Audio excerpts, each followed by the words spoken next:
누가복음 12장 49절부터 59절 마지막 절까지 말씀을 받겠습니다. 누가복음 12장 49절부터 59절 마지막 절까지입니다.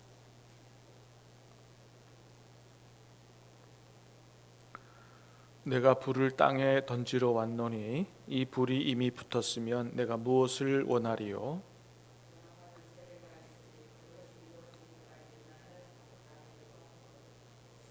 내가 세상에 화평을 주려고 온 줄로 아느냐? 내가 너희에게 이르노니 아니라 도리어 분쟁하게 하려 함이로다.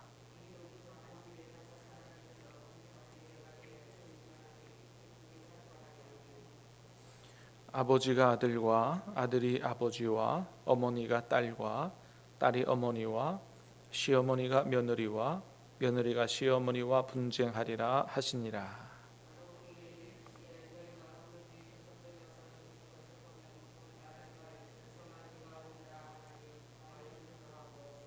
남풍이 부는 것을 보면 말하기를 심히 더우리라 하나니 과연 그러하니라.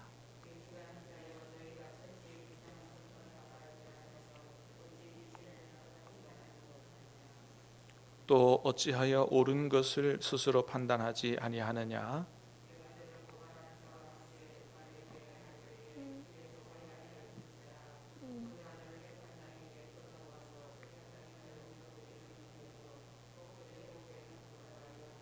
같이 읽습니다. 내게 이르노니 한 푼이라도 남김이 없이 갚지 아니하고서는 결코 거기서 나오지 못하리라 하시니라. 아멘. 오늘 말씀을 통해서는 예수님께서 내가 세상에 불을 던지러 왔다, 또 화평이 아니라 분쟁케 하러 왔다, 시대를 분별하라, 이런 말씀을 하고 계시는 것을 보게 됩니다. 자, 먼저 49절에 보니까 예수님께서 내가 불을 땅에 던지러 왔다, 이 불이 붙었으면 내가 무엇을 원하리요, 그렇게 말씀하셨는데, 여기서 말하는 불은 성령을 상징하는 것으로 보입니다. 예수님은 우리에게 성령을 부어주셨죠. 그래서 성령의 불이 이 땅에 붙었으면 내가 무엇을 더 원하겠느냐, 그런 말씀하시죠. 그 다음에 50절에 보니까 나의 받을 세례가 있으니, 이 세례는 다른 곳에서도 우리가 보는 것처럼 예수님의 십자가 대속 사건을 얘기하는 것입니다. 그래서 그 십자가를 지심으로 말미암아 이루어질 하나님의 뜻을 바라보면서 그것이 이루어지기까지 나의 답답함이 어떠하겠느냐, 예수님의 마음을 알 수 있죠.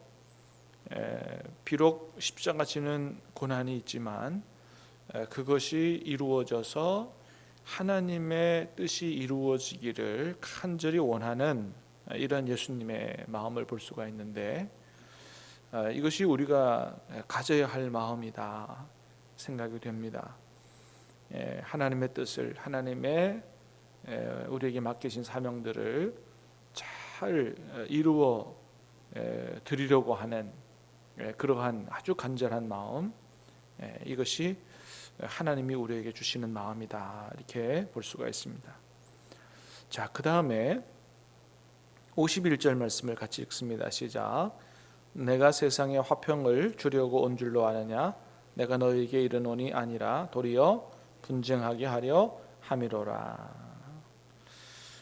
그래서 이제 53절에 보니까 아버지가 아들과 아들이 아버지와 어머니가 딸과 딸이 어머니와 시어머니가 며느리, 며느리와 시어머니가 분쟁하리라, 그렇게 말씀하셨습니다. 자, 이 말씀은 다른 게 아니고 무슨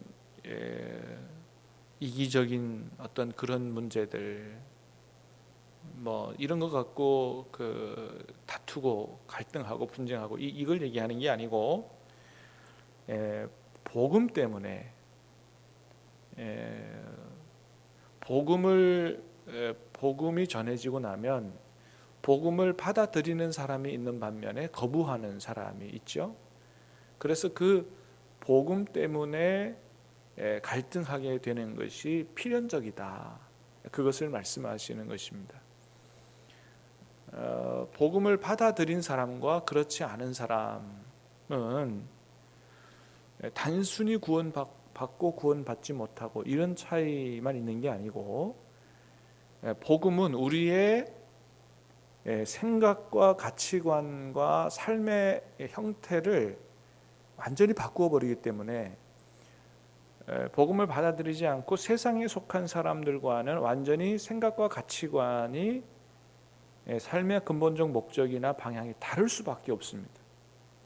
그래서 복음을 제대로 받아들인 사람은 세상에서 살아가는 동안에 갈등을 할 수밖에 없다는 거예요. 이것은 우리에게 아주 중요한 메시지를 던져주시는 건데요. 우리가 이 세상을 살아가면서 전혀 갈등 없이 살아가느냐, 그걸 얘기하는 거예요. 예수님 말씀하시면 너희 한번 생각해봐라. 네가 세상을 살아가면서 전혀 갈등 없이 아주 화평하게 아무 문제 없이 그렇게 세상과 친하며 살아가느냐, 그 잘못된 것이다라는 것입니다. 복음을 받아들인 사람의 가치관으로는 세상의 순리에 그냥 따라갈 수가 없다는 것이죠. 갈등이 유발될 수밖에 없다. 그래서 영적으로 갈등이 일어나고 영적으로 분쟁이 있고 이런 것이, 이게 정상이다. 그렇지 않으면 세상하고 친하게 지내는 거고 세상하고 타협하고 살아가는 것이다. 우리는 이 세상을 살아가면서 하나님의 말씀을 가진 사람으로서 세상에 그냥 속해서 살아가는지, 아니면 그 갈등 속에서 세상을 개혁하고 하나님의 나라를 이루며 살아가는지 한번 돌이켜봐라, 그 말씀하시는 것이죠. 자, 그 다음에 시대를 분별하라, 그런 말씀하시죠. 자, 54절부터 56절까지 시작. 또 무리에게 이르시되 너희가 구름이 서쪽에서 이는 것을 보면 곧 말하기를 소나기가 오리라 하나니 과연 그러하고, 남풍이 부는 것을 보면 말하기를 심히 더우리라 하나니 과연 그러하니라. 외식하는 자여, 너희가 천지의 기상은 분간할 줄 알면서 어찌 이 시대는 분간하지 못하느냐. 날씨가 비가 오냐, 춥냐 덥냐, 그거는 매일같이 보죠. 오늘 춥냐 덥냐, 옷을 어떻게 입느냐, 비는 오냐, 우산을 가져가야 되느냐, 여기는 관심이 많은데 시대는 왜 분간하지 못하느냐, 그런 말씀을 하시죠. 그러니까 우리에게 말씀하십니다. 시대를 분별하는 그리스도인이 되어야 된다. 여러분, 지금 우리가 사는 시대가 어떤 시대죠? 영적으로 그것을 분별할 수 있어야 된다는 것입니다. 철학자 중에 니체라고 하는 사람이 있습니다.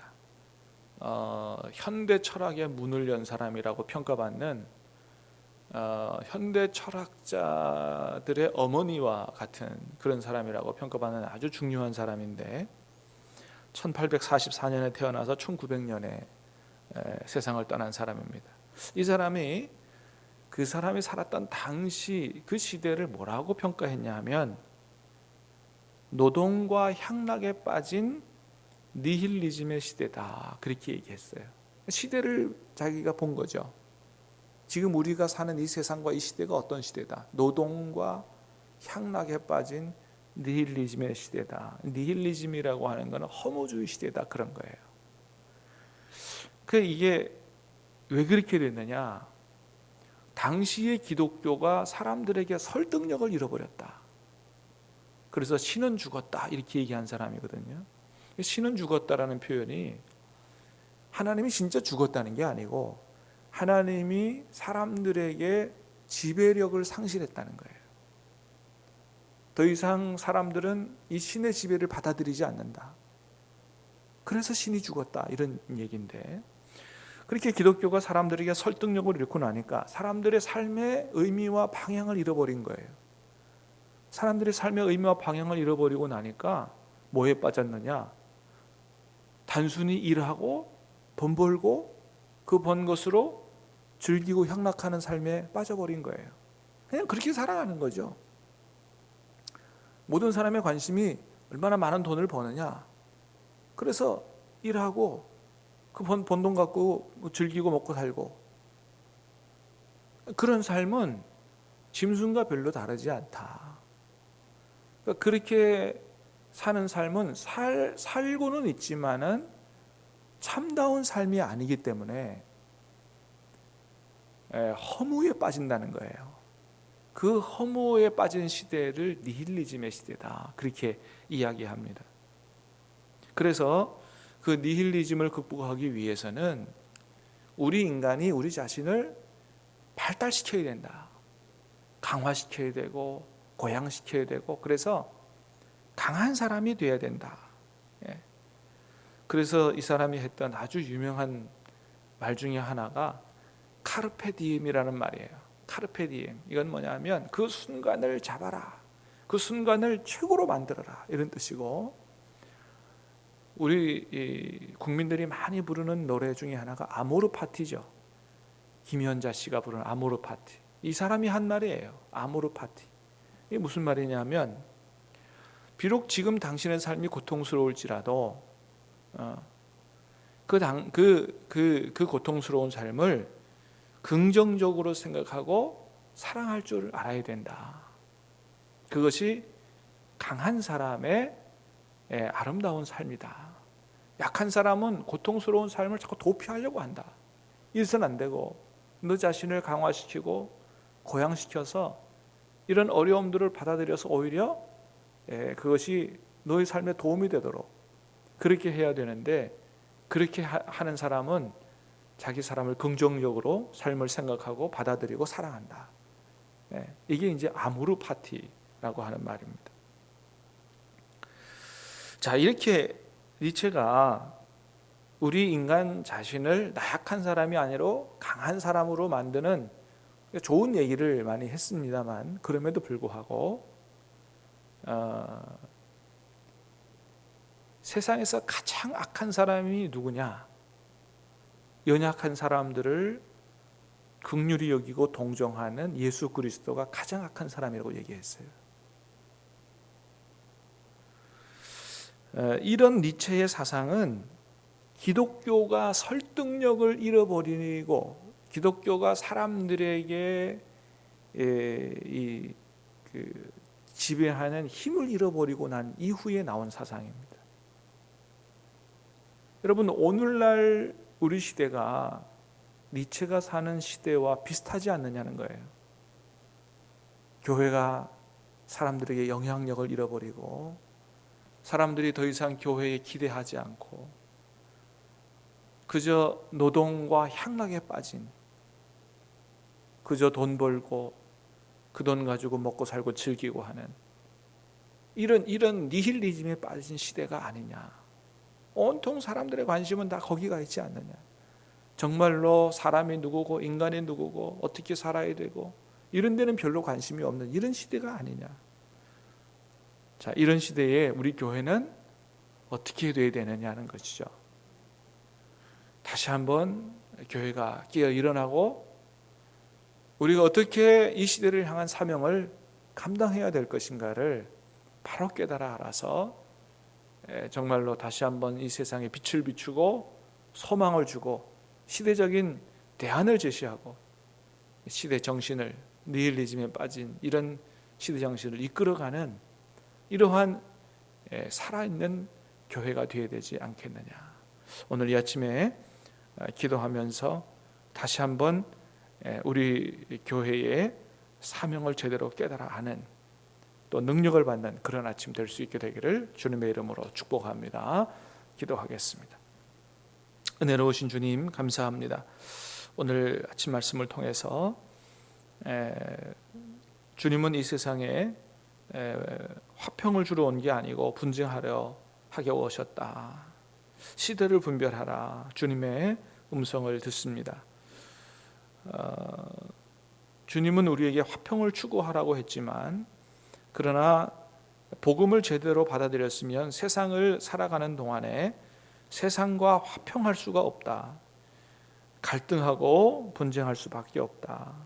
그래서 세상과 친하게만 지내는 것이 아니고 세상을 개혁하고 하나님 나라를 이루는 삶을 살아야 된다 말씀하십니다. 시대를 제대로 분별하고 교회가 감당해야 될 사명 이런 것들을 잘 감당하는 그러한 삶을 살라고 말씀하셨습니다. 주님 우리에게 능력을 주시고 깨어있게 하시고 정말 세상의 빛과 소망을 비추는 그런 능력 있는 삶을 살아갈 수 있는 우리 한국교회가 될 수 있도록 은혜를 베풀어 주시옵소서. 예수님 이름으로 기도하옵나이다. 아멘.